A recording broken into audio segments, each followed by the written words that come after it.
Welcome to episode 22 of the Various and Sundry podcast. I am your host, Matt Harmon, joined in physical studio by my good friend and the man who is attempting to cultivate his green thumb. The man, the myth, the legend, John Sloat. Doc, what's going on? Are you feeling 22? That's a staggering number to me.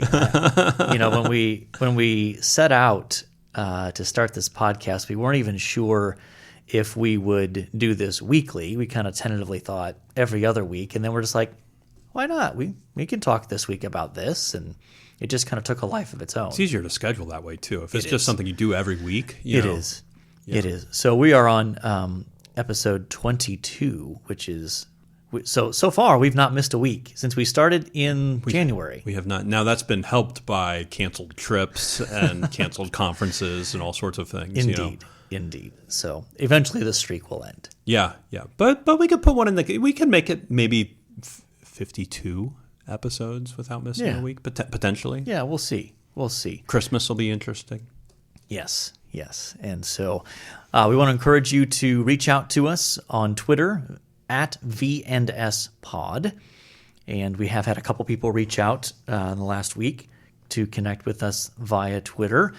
We've got our email, variousandsundrypodcast@gmail.com, and of course, our Facebook page. So you could do us a definite solid by giving us a like on that and also following it. And as we post about episodes, hitting the share button always helps as well. Hitting the share button or even commenting on a post that we have helps other people find the show.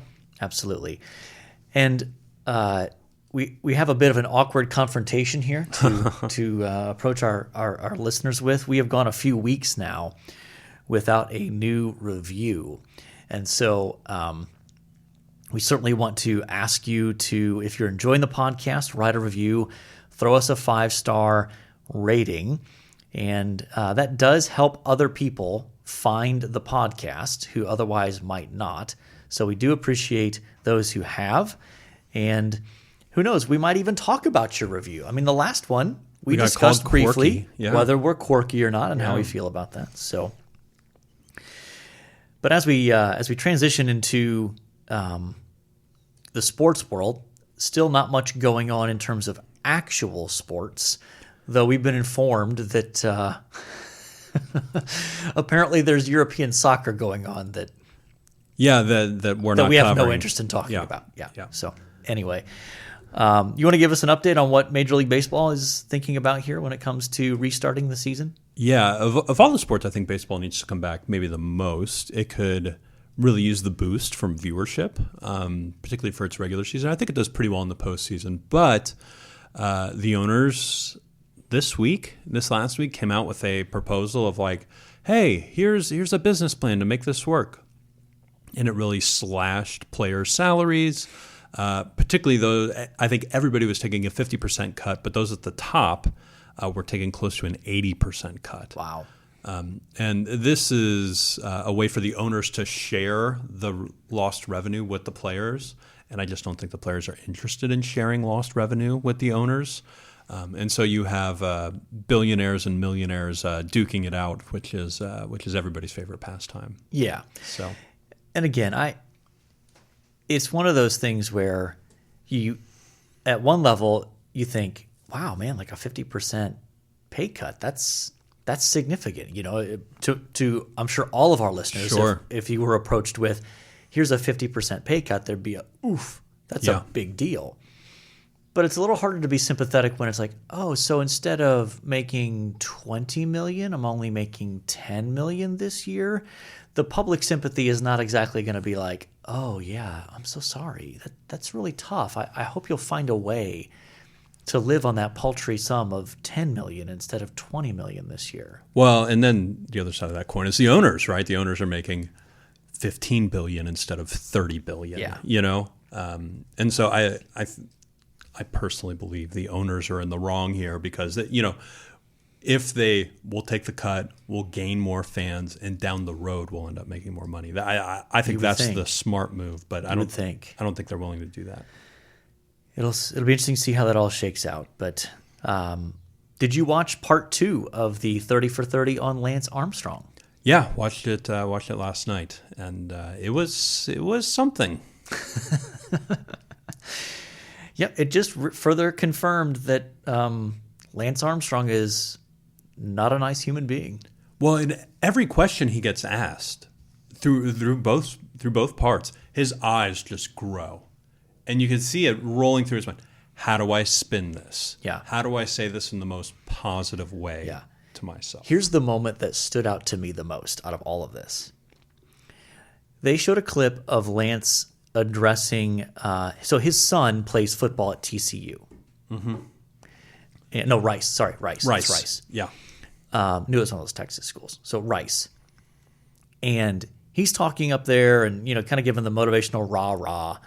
And he says, I'm really proud of number 48. Yeah, I think that was right. 48. Yes, I know exactly what you're talking about.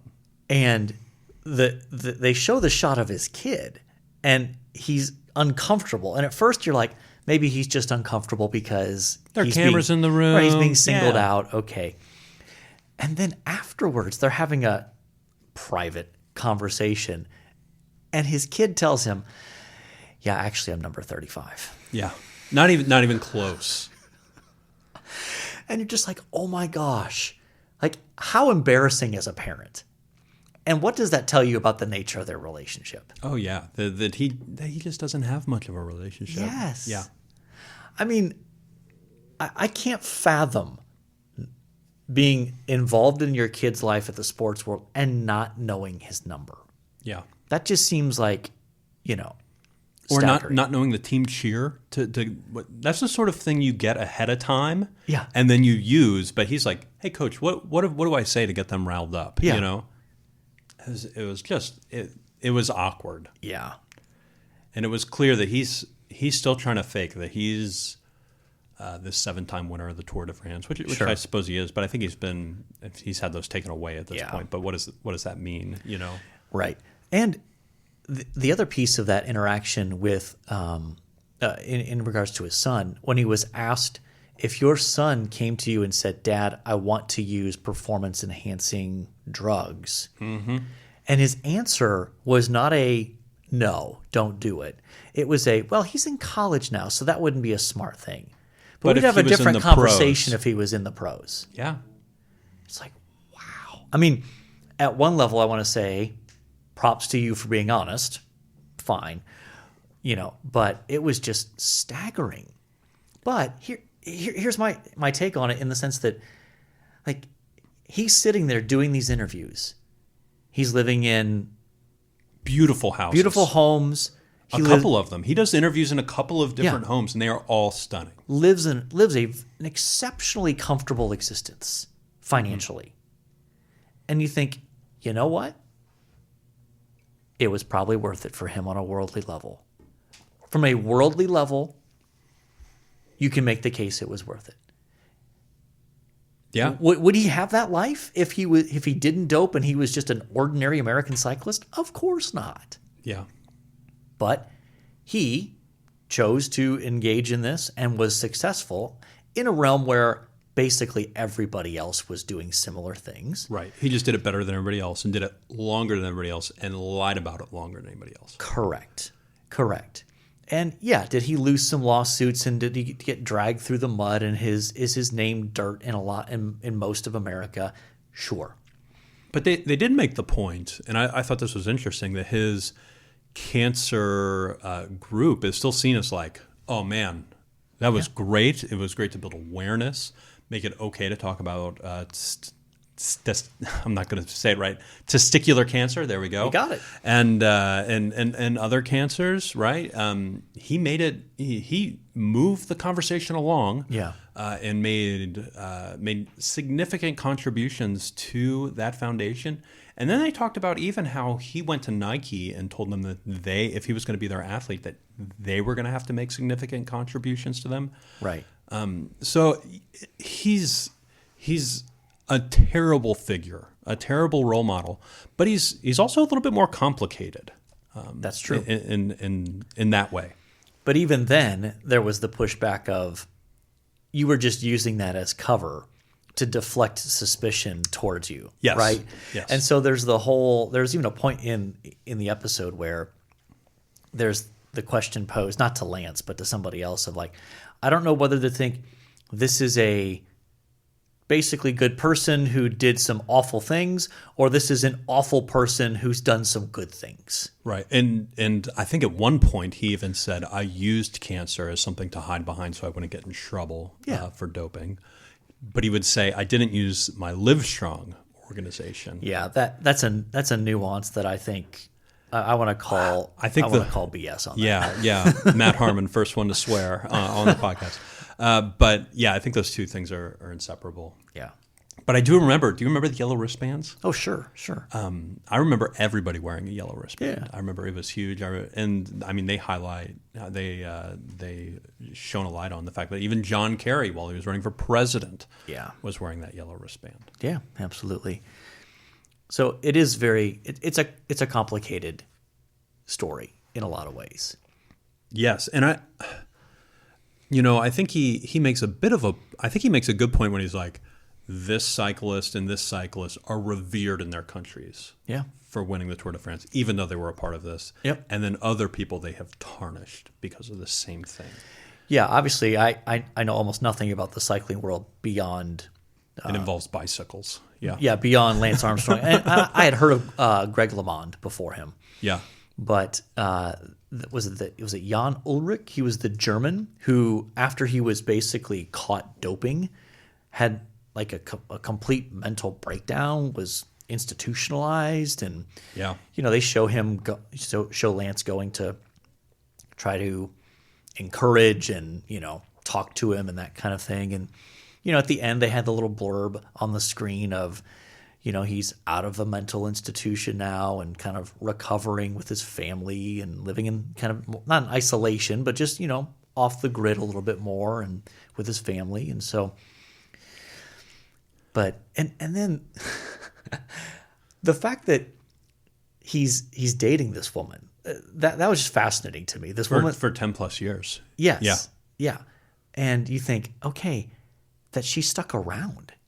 Yeah. I mean, they met apparently in the sort of cancer awareness world of activism and that kind of thing.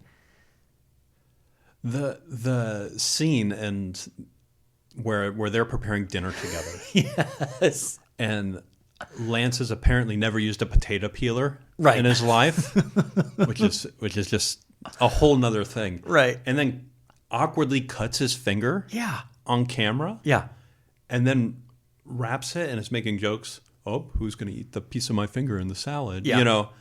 Just like, oh my, it was just weird. Yeah. It was not good. And then there are interviews where he's got a bandaged finger. Like, it's happening the next day where they're... Well, right. My wife had noticed something on that finger, and she'd asked, like, do you see that? Like, because it would occasionally, like, when his hand would come up, it would, flash into view just for a second. I'm like, I think I see what you're talking about, And then, like, 2 minutes later, they play the story of him, slicing his finger there. What a weird... Yeah, it was a very weird part of the doc, but it was also interesting to see, like, even to his family, he's making comments, trying to be liked, and just as kind of... I mean, at least I was repulsed in that moment where I'm like, dude, you're sick. Yeah. You're just so unlikable. Yeah. There's definitely an element of sadness there. But, yeah, that was a fascinating story. I appreciated that. In contrast to The Last Dance, it was definitely not a Lance Armstrong propaganda piece. Yes, it was not a puff piece. No, it was not. So, well, we have an unfortunate special announcement this week. So last week we had announced that we were going to read a book together, Dane Ortland's book, Gentle and Lowly. And because of the power of our media empire that we have created here at the Various and Sundry podcast, that book is basically unavailable anywhere seemingly in the world except for in Kindle form. Yeah, you can get it on Kindle for $8, or you can. I think one listener commented that it was $51 elsewhere. Christian Books isn't going to have it until the end of the month, or the 15th maybe. And then Crossway isn't going to have it for, the publisher isn't going to have it for several more weeks. So here we are. Yes. Yeah, it makes me wonder, is this a time for me, is this like a stock? Should I sell my copy high now and, replenish later? That's one option. I wouldn't do that. But so what we're saying is we're going to push back. Instead of starting next week to read through this book, we're going to do it sometime in July, we think, depending on availability. Yeah, we want people to be able to read along. Not everybody likes Kindle or reads Kindle well, so we're going to push it back to at least the first week of July, with more information coming. Yeah, at least in the next couple of weeks as the book becomes more available again. Yeah, absolutely. So take note of that. And that brings us to our main topic for today, and that is the topic of deconversion stories. Yeah, and this is something that somebody brought to our attention, that they would like to hear something on this, probably 2 or 3 weeks after we started broadcasting, 2 or 3 episodes in maybe. I remember a student coming to me going like, hey, you guys should talk about this. And you and I kind of going, that's a great topic. We don't feel prepared for it. And I'm not sure I feel any more prepared for it now, but it's kind of been something that's come up again and again and again. So I think we're going to try to deal with it a little bit and talk about it and really talk through 4 cases that we've seen. 2 of them go together, but and just try to explore it a little bit, and then notice some themes and questions. And then I think the plan is, and correct me if I'm wrong, is to revisit it again next week with some more thoughts and discussion. Yeah, I mean, we're making this up as we go, but that's the initial plan here, to talk about these different deconversion experiences, and then come back next week and talk through a little bit more in terms of how should we think about them? Is there anything that we should be doing in our homes and in our churches to help minimize the likelihood that this will happen? Get into some of the theological considerations there as well. But those are considerations more for next week. Yeah. So I thought it'd be helpful for us to start with just a basic definition, just so we're clear on what we're talking about here. And so my stab at this was something along the lines of, these deconversion stories or deconversion narratives are personal narratives of people who at one point identified themselves as believers, as Christians, but have since turned away from the faith and no longer consider themselves Christians. I'm trying to keep it as simple as possible. Yeah. And these narratives have become something of a cultural phenomena of late, within the last few years, I think. And even within the last year now, you've got several relatively prominent Christians essentially announcing, typically on social media, that they no longer are Christians.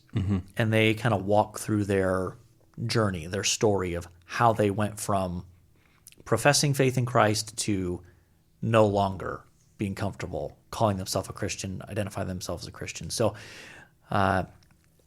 do you want to just sort of work through these examples here, or? Yeah. I mean, we're gonna, maybe we put all 4 of them out there and then begin. That's fine. So the 4 we'll talk about are Joshua Harris, prominent pastor from the Maryland area, I believe. Originally, yep. And then Rhett and Link, who have a very popular podcast in our YouTube sensations. Okay.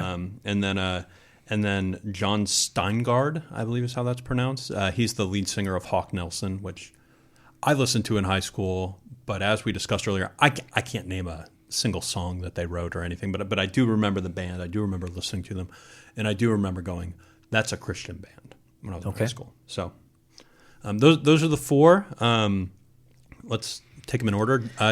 Joshua Harris. What do you know about Joshua, and what part of his backstory do you know? Yeah, so I think he made his announcement. Was this back in fall or late fall last year? Last summer, I think. It was last summer? Yeah. Okay. And he has an interesting backstory because he was a pastor in Maryland, and he was most well known, though, for writing the book I Kissed Dating Goodbye. Yeah. Which was a sensation within the evangelical subculture. Mm-hmm. That basically he wrote this book, and I think he was like 21 when he wrote this book. He was very young. Yeah. Super young, which, anyone that young giving advice on dating feels maybe a bit premature. Mm-hmm. But in any case, it took off like a forest fire in the evangelical subculture, because it was very critical of the sort of casual dating and that sort of thing, and kind of led to the whole courtship movement and those kinds of things. And he was moved pretty quickly into a position of leadership within his local church that was part of the Sovereign Grace Church's movement under C.J. Mahaney there in I think it's the Baltimore area or outside of Baltimore, isn't it? Somewhere in Maryland there. Yeah, somewhere in Maryland. And eventually when C.J. Mahaney passed the torch, he passed it to this Joshua Harris, who led the church for a while. And then I want to say about 4 years ago, 4 or 5 years ago. Sounds right, yeah. He stepped aside and said, I want to go to seminary, because he never went to seminary before that. And I think he went to Regent up in Vancouver, I think. Yeah, no, that's right. Yeah, he went up there, and I've seen a lot of people draw the line that he went about as far away from Maryland as possible without leaving the continent, right? Sure. So he went to the exact opposite end. Yeah, and was in seminary there for a while. I don't know if he ever finished. I'm not aware of if he did or not. I don't know. But then about maybe 18 months ago, it was like 6 months before the announcement that he was walking away from the faith. He announced that he and his wife were separating. Yeah. And even before that, he had started to announce some of these. He had kind of come out and backtracked. And as he would put it, he repented of his views on dating and some of the sort of, marriage, and even to some degree softened on some of his views on sexuality and the biblical picture of sexuality and that kind of thing. And so, but the big bang was him announcing, basically saying, by no definition of the term do I consider myself a Christian. Yeah, and I think mixed in with that was a documentary apologizing for his book, I Kissed Dating Goodbye, as well. Yeah. I can't remember if that happened before the announcement of him and his wife separating, but it was in the mix there. Yeah. So it was a pretty major 3 to 6 months where he has this documentary come out where he is literally listening to people's stories about how his book and his teachings not ruined their lives. That's harmed them. Yeah.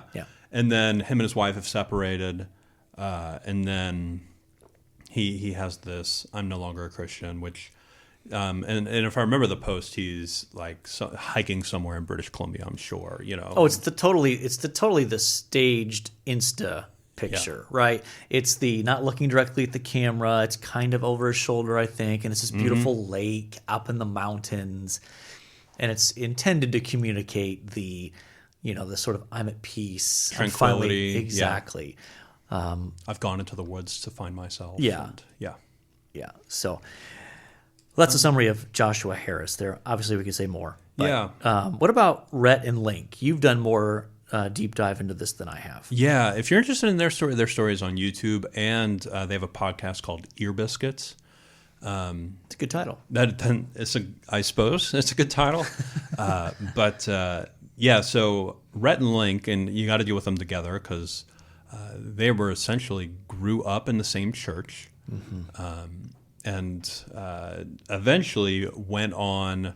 Goodness, and we're skipping a lot. But eventually went to college and were a part of Crew Yep. In college, joined Staff with Crew after college, and while on Staff with Crew, began a YouTube channel called Mythical Morning or something along those lines. Like they call all their listeners Mythical Beast as well. And in the midst of this, they're having conversations privately about, particularly read about evolution, Christian Science. Is it real? Is it not real? And basically beginning there, it began to undermine is the Old Testament true? Is hell real? What do we do with LGBTQ people? And that's a little bit of Rhett's story.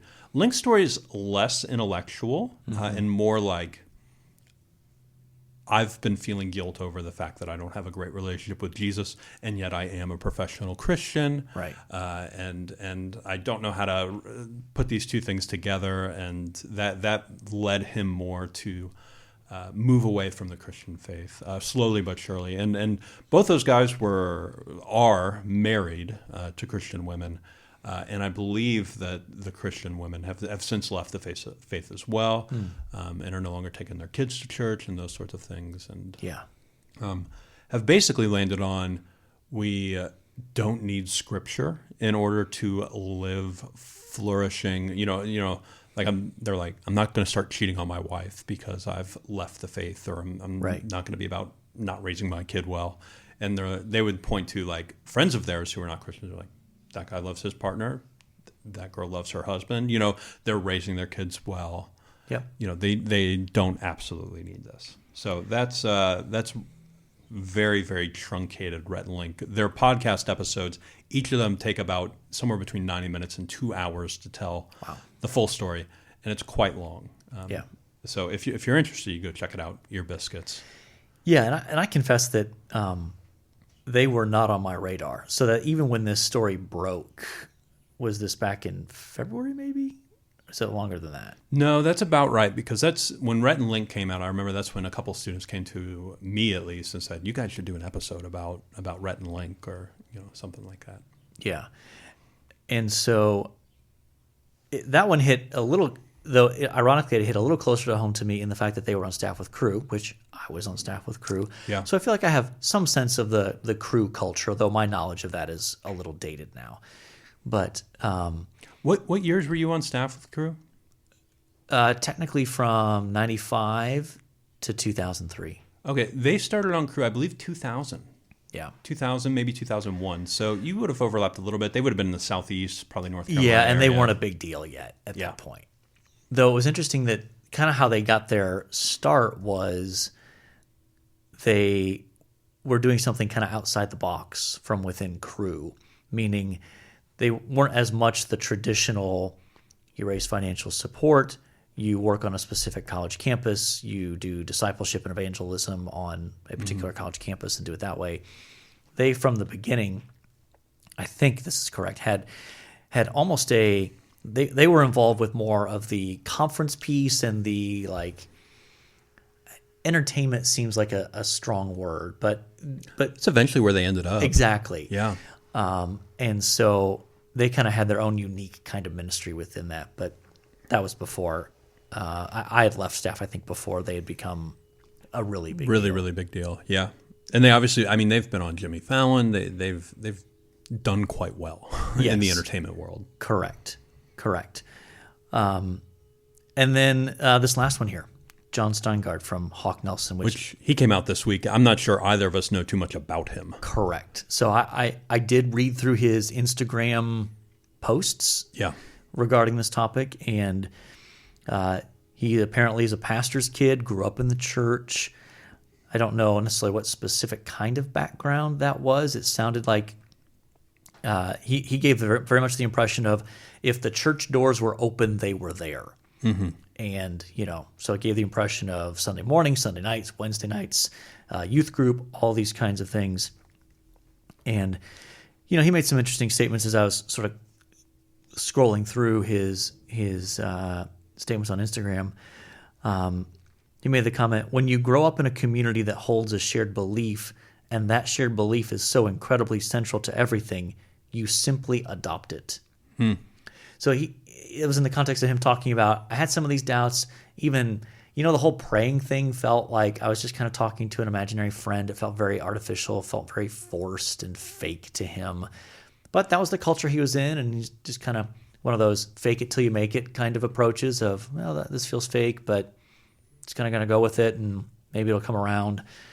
And then he goes on to talk about, initially his involvement with the band Hawk Nelson and how he was basically enjoying it, but over time just growing more and more uncomfortable with some of the more explicit professions of Christian faith that were becoming part of their music, and sorting through some of his doubts and that kind of thing. He makes the comment that everything Christian felt like obligation rather than enjoyment.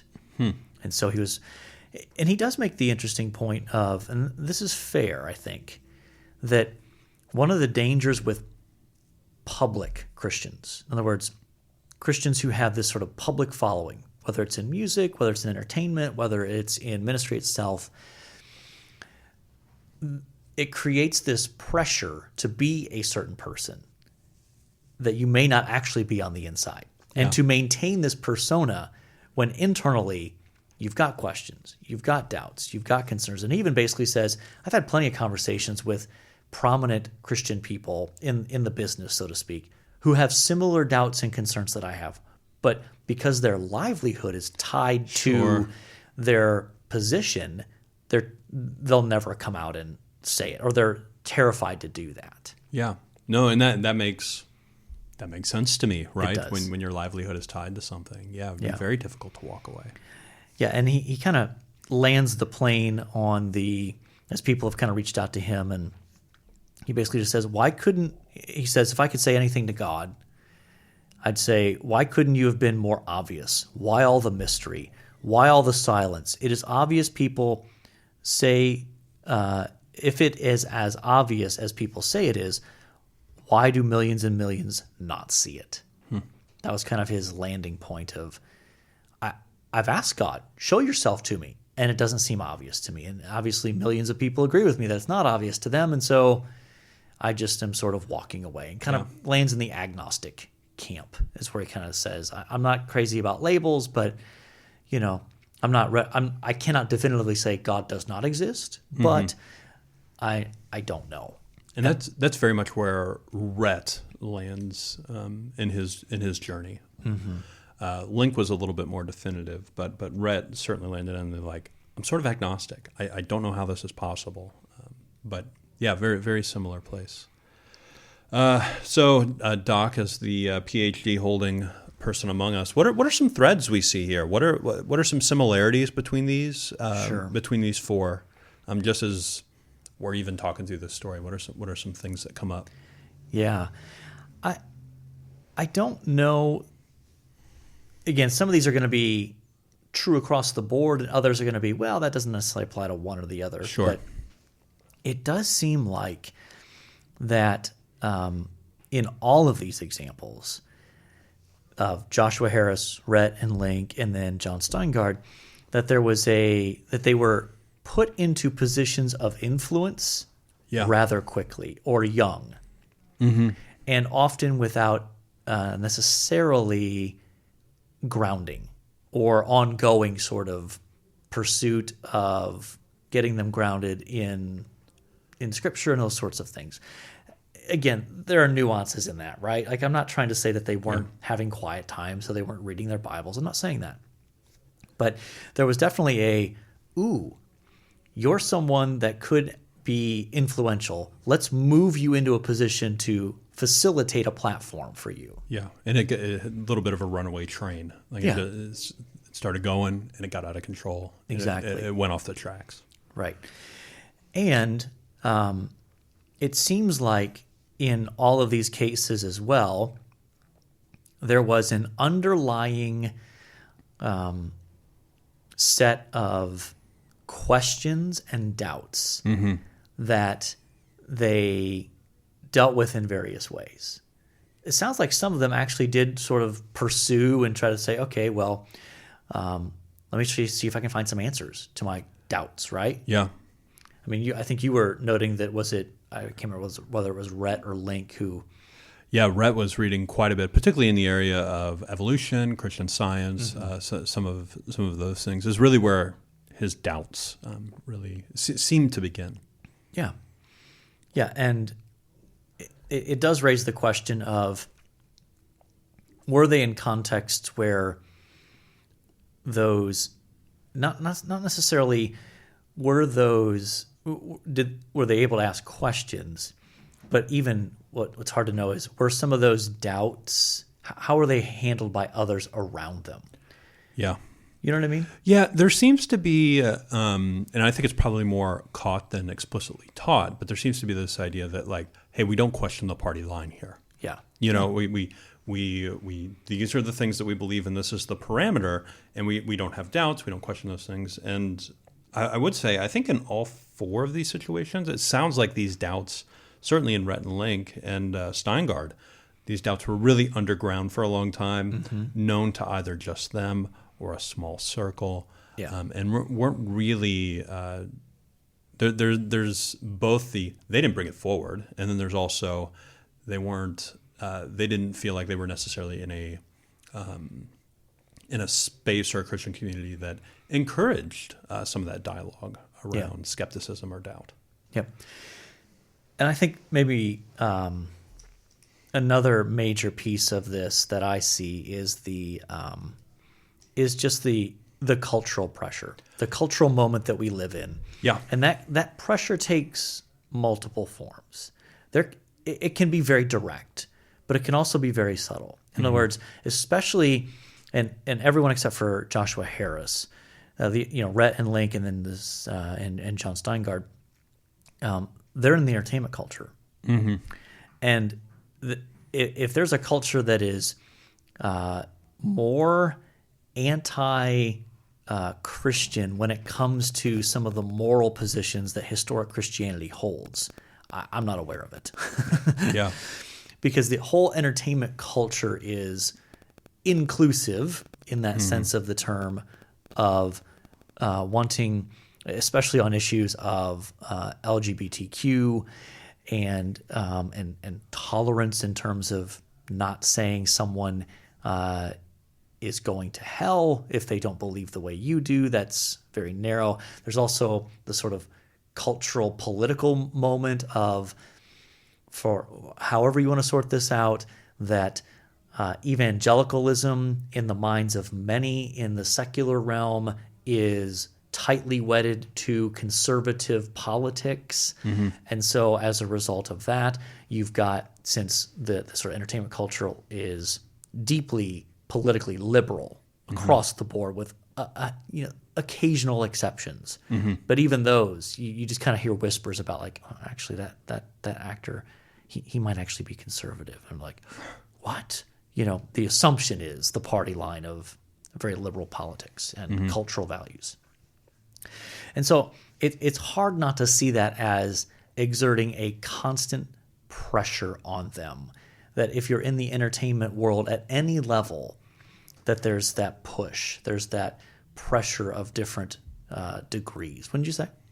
Yeah. I think that particularly the Rhett, Link, and John would certainly feel that, but it comes out in Joshua Harris's stuff as well. I mean, the LGBT piece is certainly a major part of his story, and not from personal experience as far as I know, but from the way that he sees the church treat members of the LGBT. And I would say Rhett and Link bring that up as well, as how these people were treated in the midst of a struggle, or in the midst of their orientation, how they were treated. Yep, absolutely.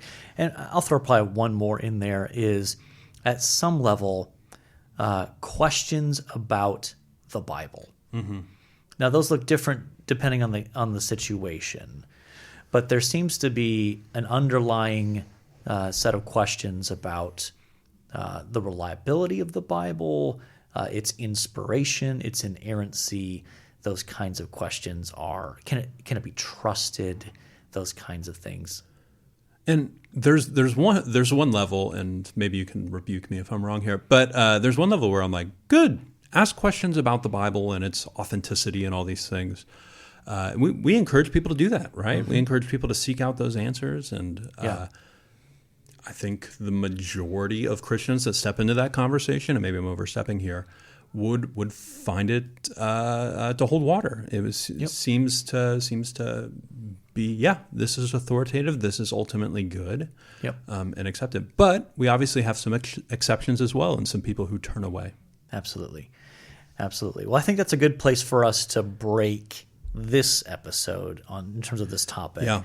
And then when we circle back to this next week in our next episode, we will try to think biblically and theologically about how should we evaluate those things. Are there things that we can be doing in our churches, in our homes, to try to, vaccinate people? Mm-hmm. Oh boy, did I go there? I did. Yeah. That helps them build up an immunity to some of those kinds of a knowledgeable immunity, not an ignorant sort of head in the sand kind of immunity, but and then kind of even just how should we maybe even think about how should we interact with people as they have questions, as we see potentially them on that path, and even just those who are already there to say, how do we try to love them well, pray them back, woo them back, etc. Yeah. So, well, I don't know that there's an easy transition. So, athlete. Yeah. So we really have three, and an Ohio State player. So I'll go over the three if you want to do the Ohio State player. Sure. But wore the number 22. We have Emmitt Smith, great running back for the Dallas Cowboys. Yes, he is the all-time leading rusher in NFL so. History. Yeah, I believe that's right. Yep. Ricky Henderson, the baseball player who always spoke of himself in the third person. Of course, yes. Ricky's going to steal a base. And then the basketball player, Clyde Drexler. Yeah. Who was quite good, but obviously overshadowed by Michael Jordan during that era. Indeed. And who is our Ohio State so for our Ohio State athlete, we're going to go with Jim Jackson, who is a basketball player. So a little departure there. Part of what gives me my fondness for Jim Jackson is he went to school in Toledo, which is not too far away from where I grew up. And old Napoleon, Ohio. Yeah, he was, I think, a couple years older than me. And I remember as a sophomore in high school, our basketball team scrimmaged his team. Now, I was not on the varsity, so I wasn't actually out on the floor, but I got to watch. And he made our best player just look stupid. I mean, here's this. Okay. I mean, he was a top tier D1 recruit and played at Ohio State. I think maybe a couple years. Was a incredibly gifted passer, good scorer. Went on to play in the NBA with the Dallas Mavericks and had a very successful NBA career. Not a elite star level, but one of those. He's very good as consistent an NBA starter. Yep. Averages. I think he even might have even made some All-Star teams. Okay, so which athlete are we picking here? Well, we've not discussed this beforehand. So, are there any you're willing to eliminate? I'm probably willing to eliminate Clyde. Okay. And then for me, it's between Emmitt, who is one of the greatest running backs of all time. Yeah. And then Ricky Henderson, because he's fascinating. Yeah, I think I would probably lean towards Emmitt. Though Ricky Henderson is definitely the bigger personality. Oh yeah. Ricky Henderson's a lot of fun. But we can go Emmitt. Great running back. I mean, all-time leading rusher in NFL history. Hard to go wrong with that, right? Absolutely. All right.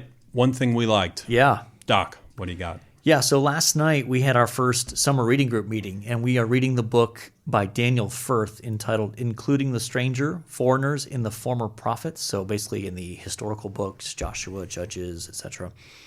And we had our discussion last night, and that book is just fantastic. It's we're only really good. Only a couple chapters in, and it is so good. It's illuminating in so many ways about things that you read in Joshua that you may not necessarily catch the significance of. Yeah. So I hope it continues. I hope he continues to just that's drop my bombs fear. like that. That's my fear, is that he had such a strong chapter to start, and you're like, it builds your anticipation. How can this continue? And then you get to, and he's going to drop a dud on us in a chapter. Yeah. But I'm optimistic that he'll keep it up. So what about you? So this week, my lawn is getting installed. So me and Andrea bought a new house, and we woke up this morning to bulldozers in our yard as they're getting ready to put in grass. And so that's we're very excited about that. Also, a shout out to my father-in-law, who's a listener, is sending us a number of more bacteria. We have the bacteria, but there's some other things he's sending us. Something involving chicken litter and a few other liquid things that we can spray from this company he works for that's supposed to cause our plants to grow. Okay. And so our neighbors constantly complain about how long it has taken them to get a yard to grow, 3+ years Yikes. to get a yard to take in that clay. And I'm very optimistic. My wife would tell you I'm too optimistic about what these things are going to do. But shout out to the father-in-law. Yeah, I may have to touch base with you about getting in touch with him and his company, because I finally bought the tree. I bought a tree. You bought a tree, huh? It's going to come in a couple weeks, and so I want to make sure that thing gets off to a strong start in the backyard. So I might be having a conversation with you about. We can get you some organics. I can send you to Mark. Yeah. Okay. Yeah. All right. Sounds good. All right. So we've got Lance Armstrong, 30 for 30 this week. We talked about another special announcement, Deconversion Stories, Emmitt Smith, foreigners in the former prophets, growing grass. We've done it. Bacteria. I think we can say mission accomplished. You good with that? I'm good. Yeah. All right. So next week we'll pick up the deconversion stories and that sort of thing. But until next time, the Lord bless y'all real good. Later.